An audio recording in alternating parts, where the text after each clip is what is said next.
Romans 1 verse 10, making request. So ang prayer dai no sa ka request ngadto sa Dios.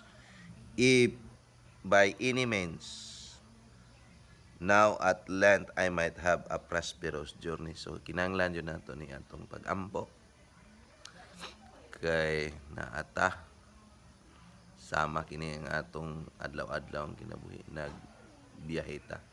So ang gusto sa Ginoo nga adlaw-adlaw natong pagkinabuhi magmadaogon ta kanunay. So munang dako kay katabang nato ang prayer. So munang hangyo ra ta sa Ginoo. Di man ta kaubuot sa kaubuton sa Ginoo. Pero pwede ta maka-request ngadto sa Dios sa atong mga pangandoy sa kinabuhi. So ang prayer hangyo ta sa Dios. So kinahanglan ta mo gahin sa paghangyo ngadto sa Ginoo. Unya para pod nga makatuman ta by the will of God to come unto you. Para gyud nga makatuman ta sa kabubuton sa Ginoo. So kining prayer diri ipadayag sa Dios ang iyahang kabubuton sa atong kinabuhi.